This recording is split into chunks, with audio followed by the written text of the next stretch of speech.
బ్యాంకులు ఏటీఎంల ముందు రద్దీ కొనసాగుతోంది. కోతల సమయం కావటం వల్ల రైతులు నగదు కోసం నిరీక్షించాల్సి వస్తోంది.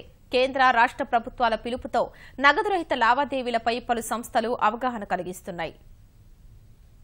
రాష్ట్ర వ్యాప్తంగా డబ్బు తీసుకునేందుకు ఉదయం నుంచే బ్యాంకులకు చేరుకుంటున్నారు.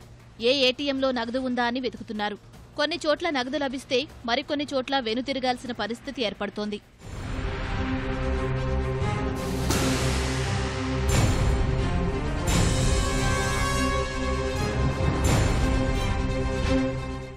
గుంటూరు జిల్లా ధూళిపూడిలోని ఎస్బీఐ వద్ద ఖాతాదారులు, రైతులు గంటల తరబడి నగదు కోసం నిరీక్షించారు. కోతల సమయంలో నగదు లేక రైతులు బ్యాంకులకు చేరుకుంటున్నారు. వృద్ధులు, వికలాంగులు పింఛను డబ్బుల కోసం వేచి ఉండాల్సి వచ్చింది.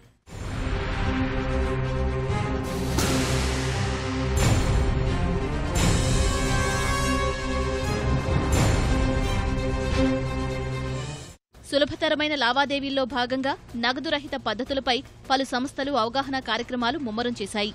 గుంటూరు జిల్లా మద్దిరాలలో చౌదరయ్య కళాశాల, ఈనాడు ఈటీవీ ఆధ్వర్యంలో అవగాహన సదస్సు నిర్వహించారు.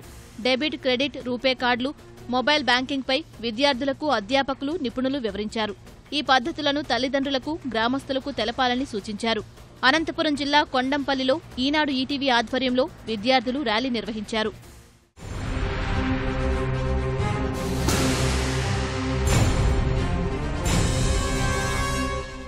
విజయవాడ పోలీస్ కమిషనరేట్ పరిధిలో నగదు రహిత లావాదేవీలు ప్రారంభమయ్యాయి. నగర police commissioner Gautam Sawang police స్టేషన్లలో 52 రకాల సేవలను నగదు రహిత లావాదేవీల పరిధిలోకి తీసుకొచ్చారు.